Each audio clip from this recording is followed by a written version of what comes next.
Hello everyone, I am Krunal Panchal, working as an assistant professor in Computer Engineering Department at LJ Institute of Engineering and Technology. Welcome all to the video lecture series of operating system with respect to the syllabus of Gujarat Technological University. In this session, we are going to discuss the remaining Linux command.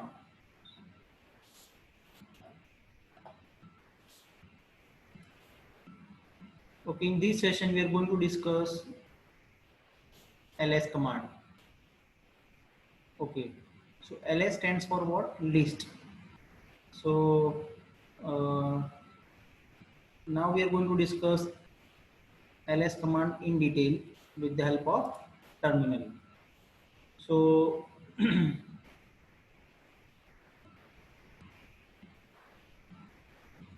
ls command can be used for various purpose. It is very powerful command in Linux. So ls,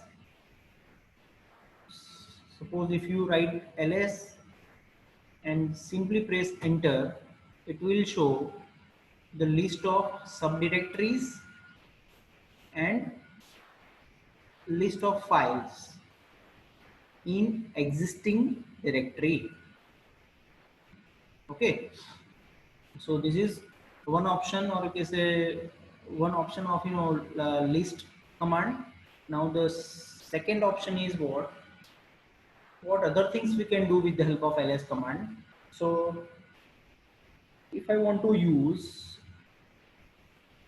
ls with one option called hyphen a, ls hyphen a, it's showing me the normal files, the normal directories. This is nothing but hidden directories,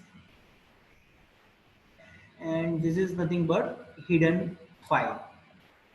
So with the help of hyphen a option with ls, it shows normal files, normal directories, hidden directories, as well as hidden files. So all these things are displayed with the help of ls-a command. Then the next option of ls command is ls-f.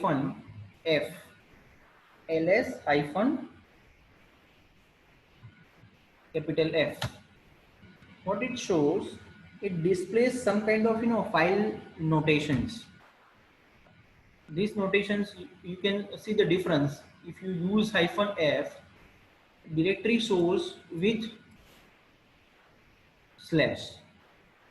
Directory name shows with slash. We'll end it with the slash notation.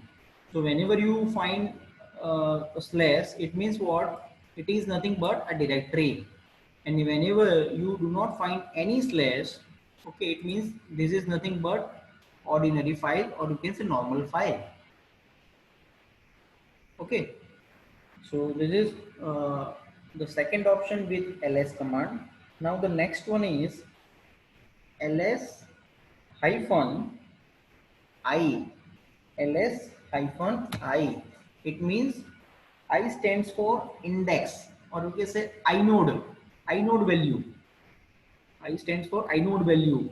It means what? Whatever the content we have in terms of directories and files in existing directory, it will show with its index value.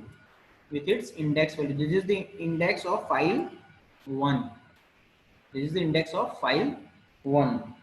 Okay, so index value given to all files and directories, and these is basically used if something going wrong with the directories or files, we can recover it with this index value in Linux.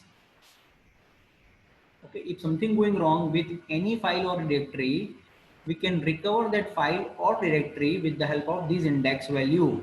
And this index value is always unique. It will not duplicate. Okay. Now the next option is ls-l. L stands for long listing format. It shows detailed information about files and subdirectories. So you can see the first row, total 44. It means what? Whatever the subdirectories and files we have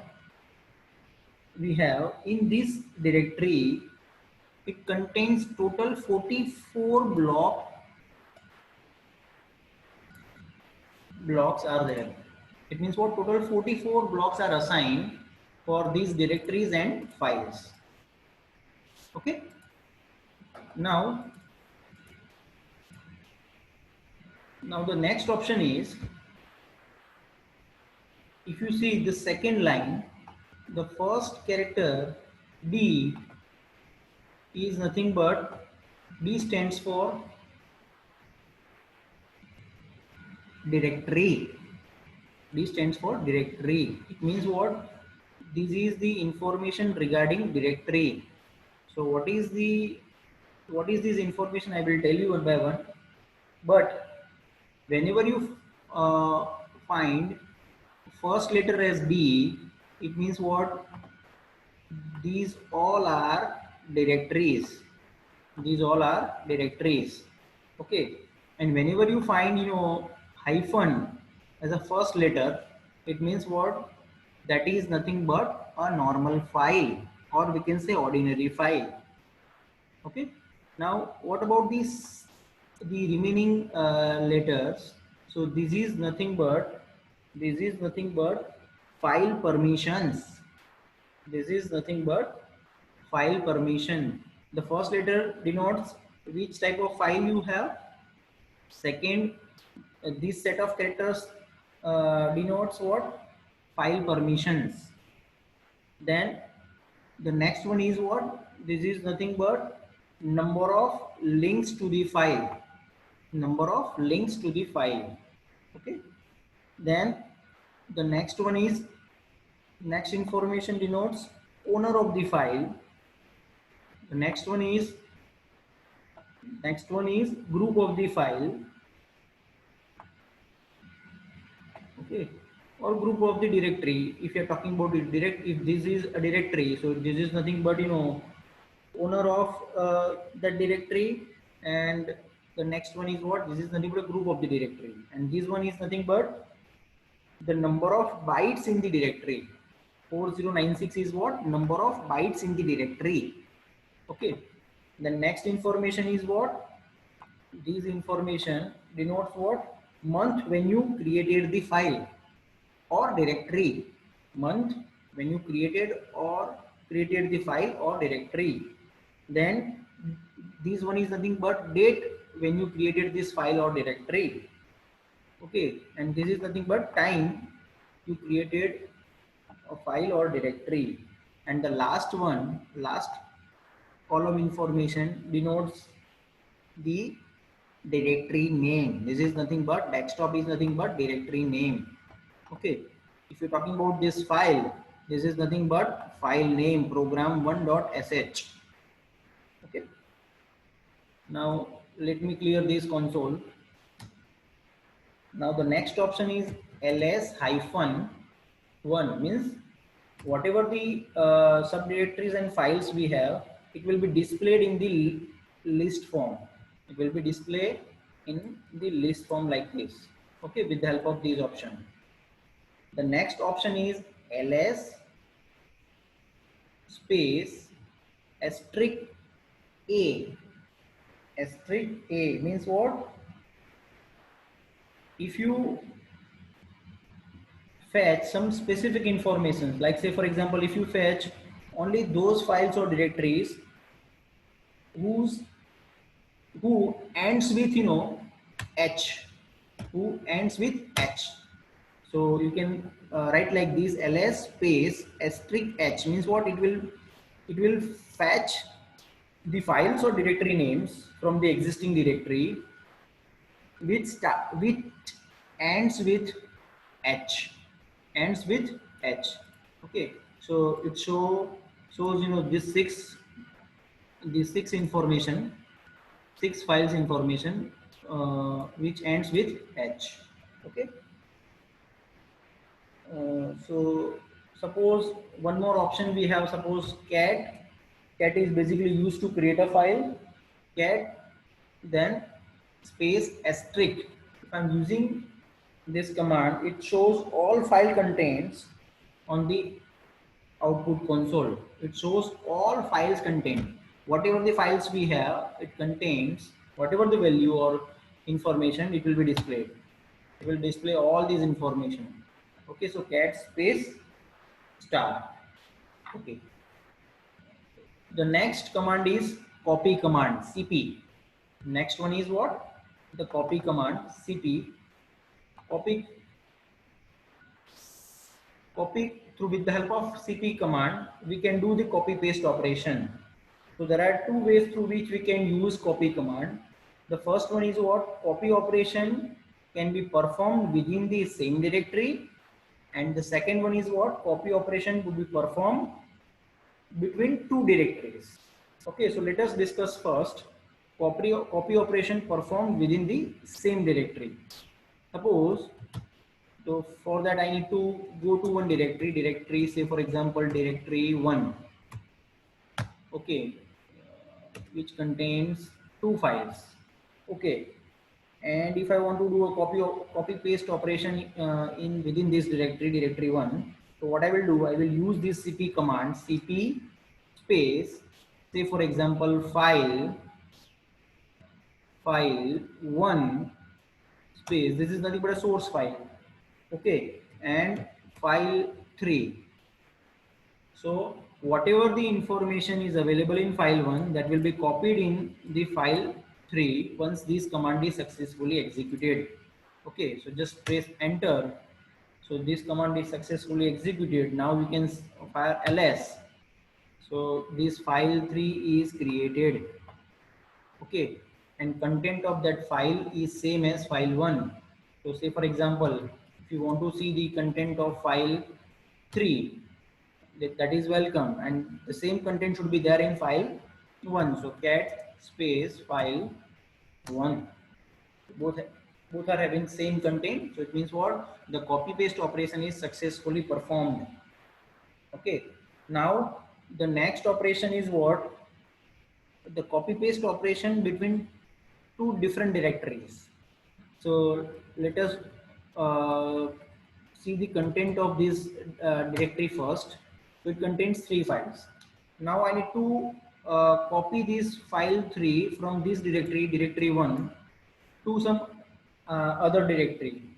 Okay, so before that I need to go to one level up. Now I'm going to see the content of the available directories. Now what I will do, I will use, so I need to have one directory uh, called directory 1, in which, so I need to go to directory 1. Okay, then ls. Okay, file 3 I need to copy. So cp, I need to use one command, cp hyphen r. R stands for recursive. Okay, recursive. Why these operation options I'm using over here? Hyphen r. Hyphen r means what? It is recursive. If the file is recursive, means what? File contain. If file is empty or non-empty, it will be copied successfully at the end. So what is the file name? File, what is the file name that I need to copy? File 3. Okay, and where to paste it? That path I need to give home Krunal, then the directory name in which I need to copy paste this file. uh, Directory, which directory I need to use? say for example directory 2. Okay, now I need to see if this command is successfully executed. I need to see whether it is successfully copied or not. So I need to go back first. Sorry, yes, then cd directory 2 and then ls. Okay, this file 3 is copied over here. You can see the file 3 is copied over here successfully from directory 1 to directory 2. So this is all about a cp command and ls command. Both are very important. Okay, or both are very, we can say, powerful command in Linux. The remaining content we will see in the next session. Thanks for watching this video.